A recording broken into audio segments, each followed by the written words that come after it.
Imagine waking up tomorrow morning, rolling out of bed, and checking your bank account on your phone, only to see 3,000 extra dollars sitting there.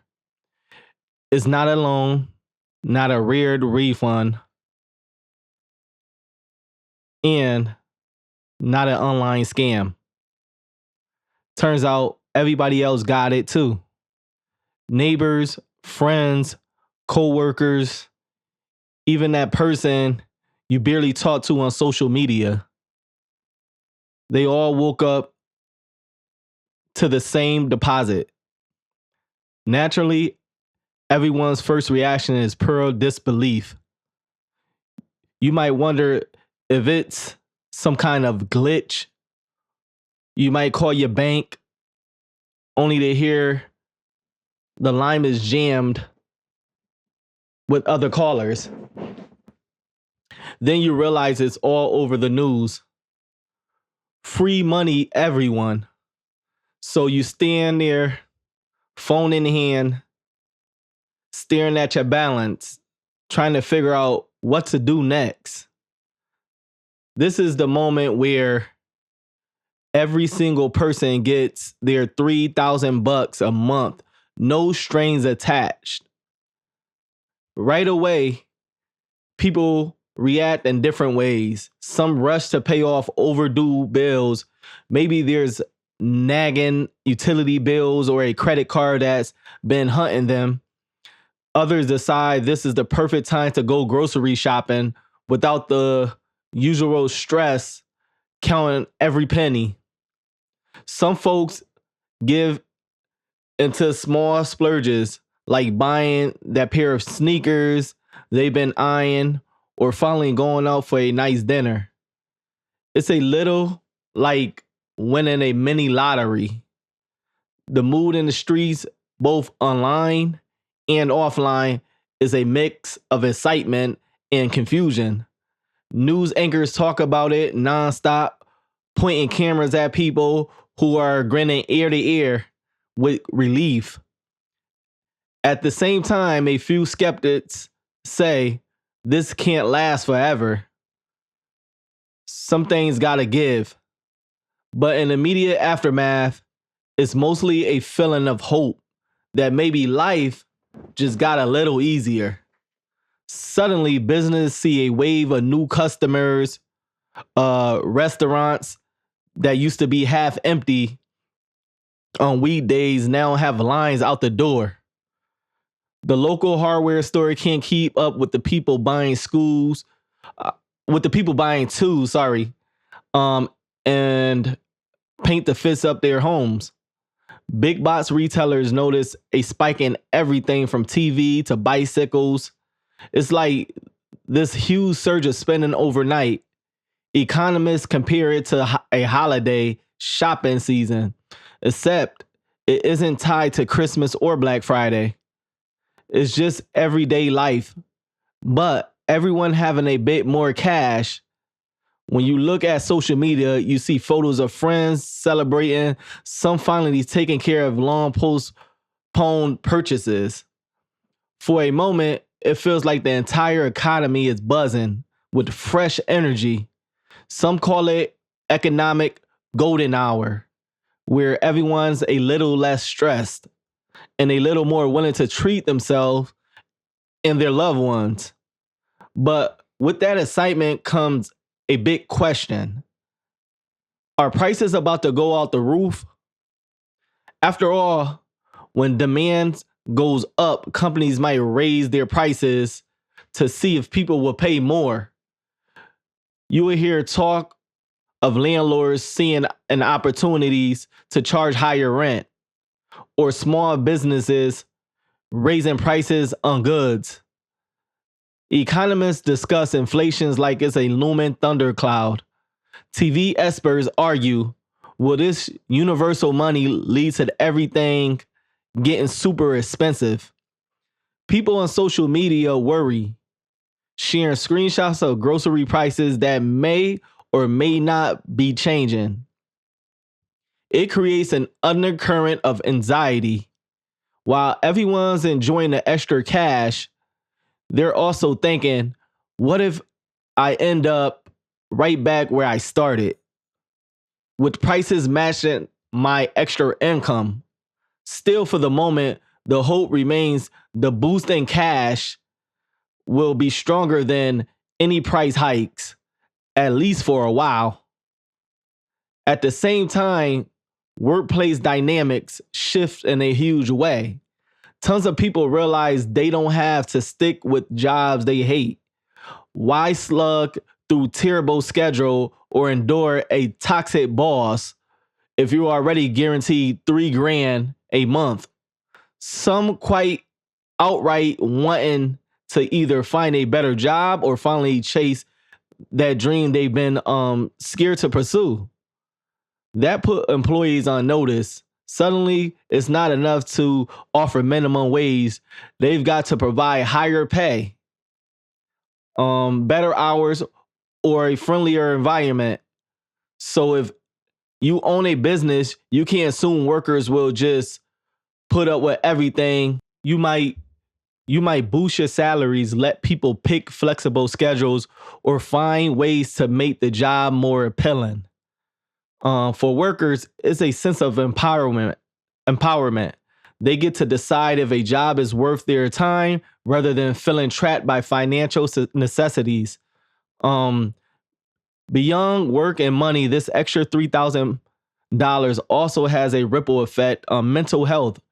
People who use to grind through multiple jobs might finally slow down. They can afford therapy or counseling without worrying if they'll go broke. If someone struggles with depression or anxiety, they might use the money to pay for personal help or professional help, or at least take a break from work to focus on recovery. For those battling addiction, there's a chance to step away and get treatment without completely losing their livelihood. Of course, money doesn't magically erase every mental health issue. Life is still life with ups and downs, heartbreaks, illness, and unexpected tragedies. But having a financial safety net means one less barrier to getting help. It can also force people to confront personal or family problems they once ignored because they can't use "I'm too busy trying to pay bills" as an excuse anymore. The political scene goes wild. Everyone wants to know who's actually finding this. Who's actually funding this? The government might shuffle taxes around, or maybe they cut some social programs, arguing people already have guaranteed income. Otherwise, we should keep those programs anyways, because not everyone's situation is the same. Politicians argue on TV about whether this monthly check is the best social program ever or a total disaster in the making. Some claim universal income will kill work ethic and turn society lazy. Others say it lifts everyone baseline, reducing poverty and stress, which might spark more creativity and productivity in the long run. It becomes a major debate in every election. Will this program last? Will taxes go through the roof? Is there a hidden catch? The truth is, nobody really knows how to play out. And that uncertainty fuels endless political chatter. Meanwhile, housing becomes a key battleground. People who were stuck in crowded apartments can now afford something nicer, which drives up demands. Landlords might think, hey, if everyone has more money, I can charge more. Some local governments rush to implement rent controls or encourage new constructions to keep prices in check. In big cities, housing was already expensive, so the new money may or may not help if rent skyrockets. In smaller towns, though it can lead to a revival, suddenly folks can afford to move to a quieter place and still pay rent or a mortgage.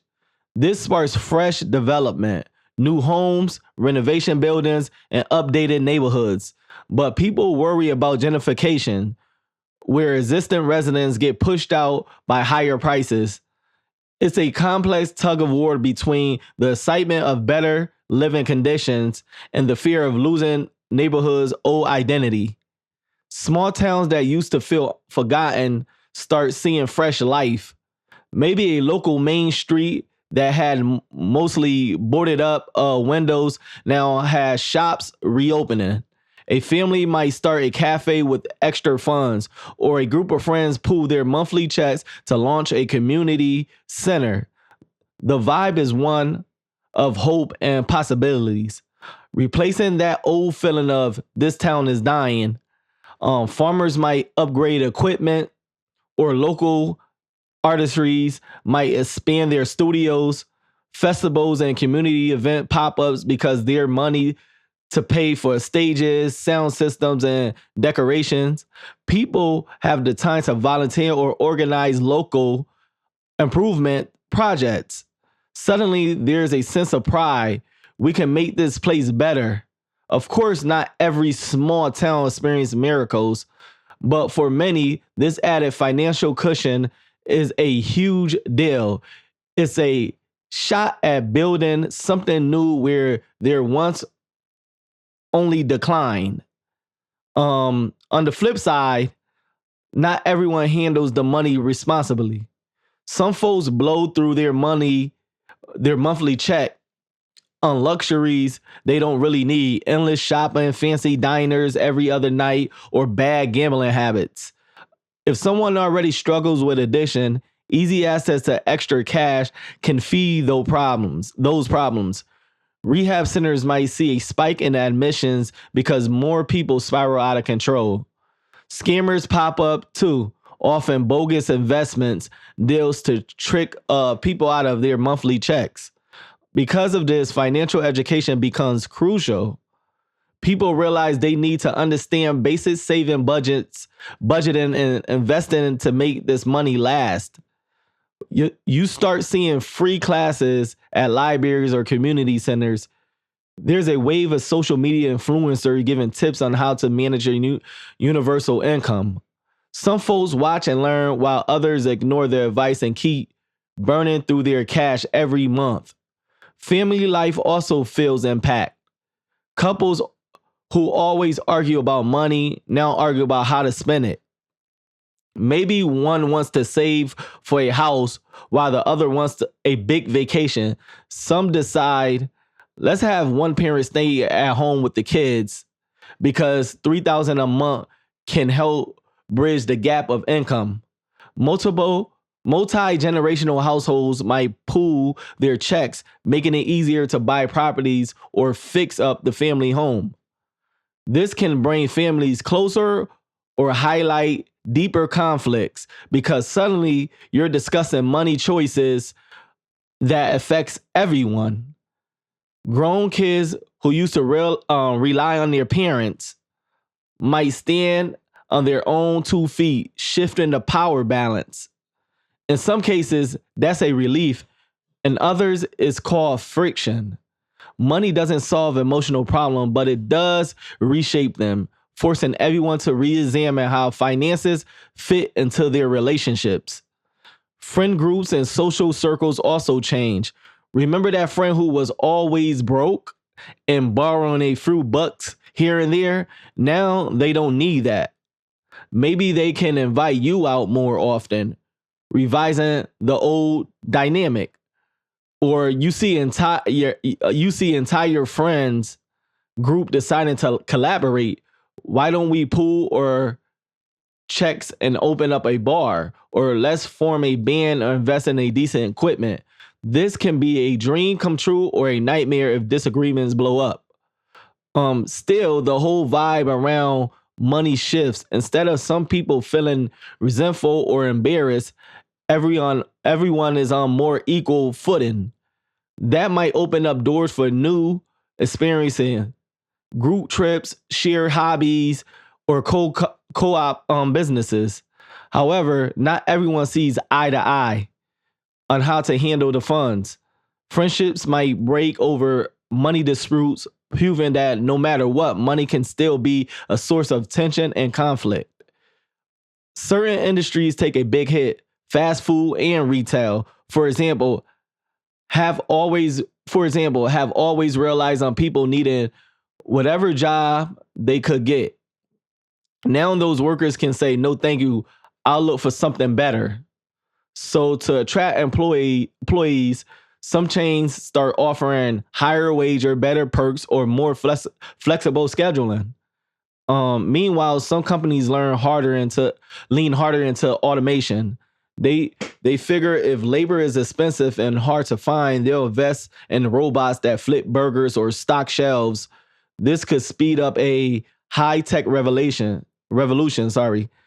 You also see smaller stores turning into self-service kiosks for the same reason. Some people collaborate. Some people celebrate that, saying humans deserve more meaningful work. Others worry it means fewer entry-level jobs. The gig economy also feels the squeeze. Why drive for rideshare or deliver groceries if you're not desperate? So those platforms might raise pay or offer incentives. It's a major shift in how labor works.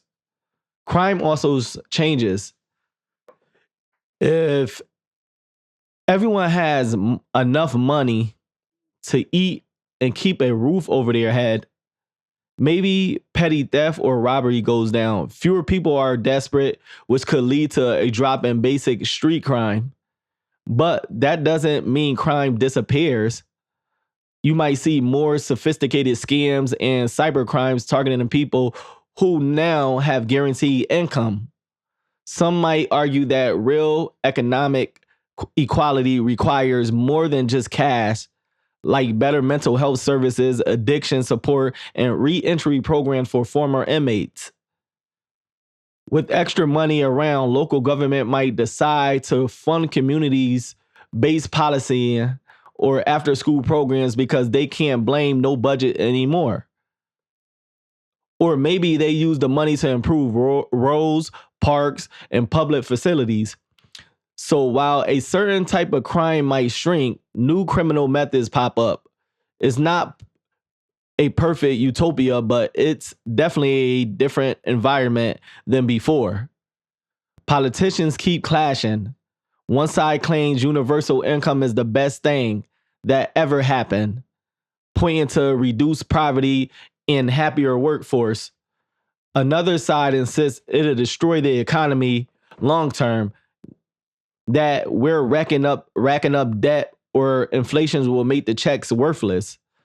They also argue it's not fair that someone who's already rich get the same monthly money as someone who's struggling. However, others respond that universal programs avoid complicated bankruptcy.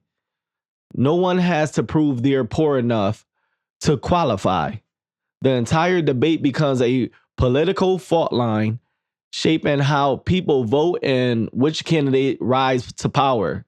Some cities or states experiment with their own versions of the checks, tweaking amounts or adjusting taxes. The conversation becomes less about whether people deserve a safety net and more about how to manage it so it remains stable. Everyone has an opinion, and nobody's shy about sharing it.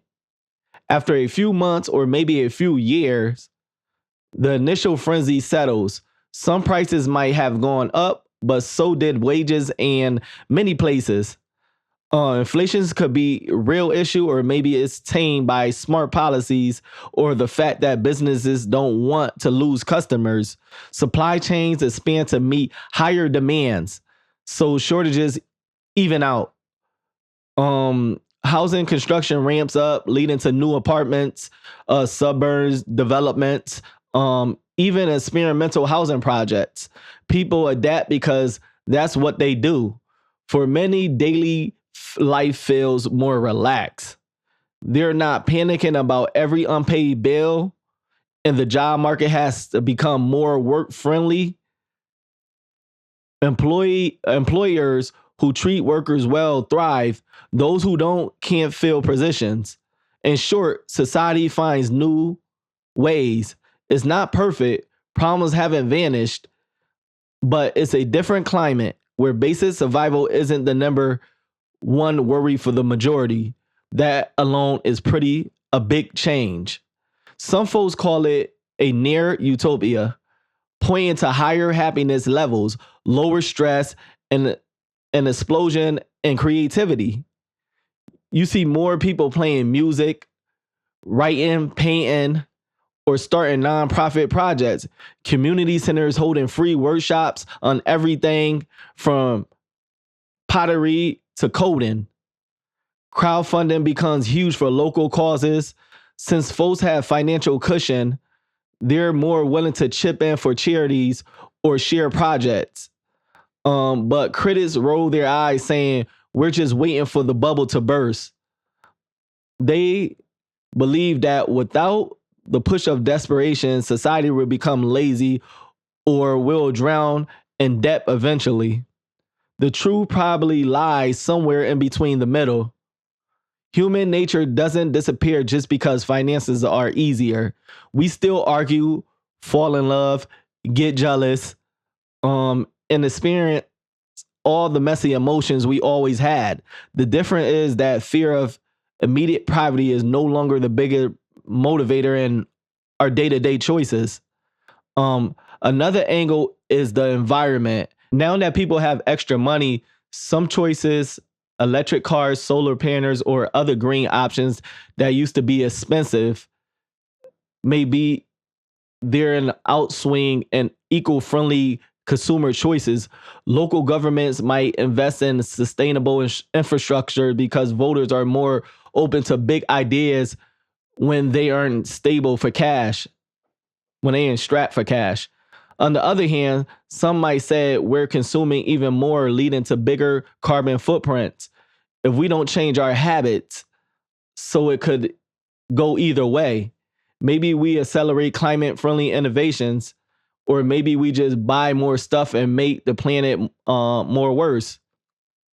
It all depends on whether society uses this cushion to support long term well being or just more short term pleasure. We might see movement pushing for reasonable spending, local farming, or new forms of energy.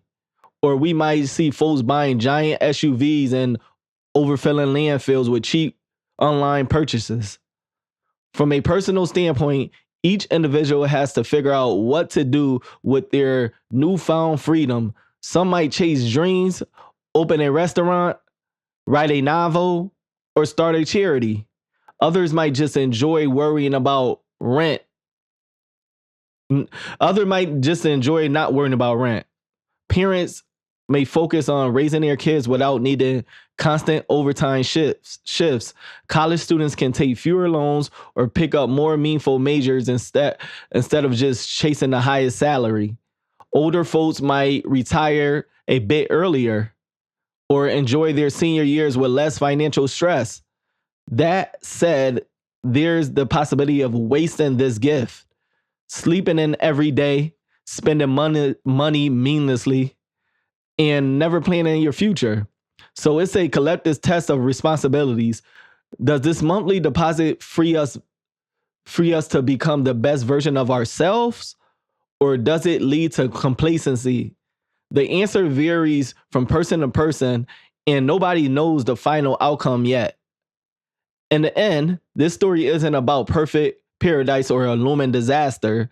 It's about a massive social experiment that changes daily life in deep, complicated ways. People still love, hate, create, argue, and dream just like before, but they're doing it against backdrop where financial desperation isn't the norm anymore. Some folks will blossom, building better lives, stronger communities. Others might flounder, overwhelmed by the choices and responsibilities that comes with guaranteeing safety net.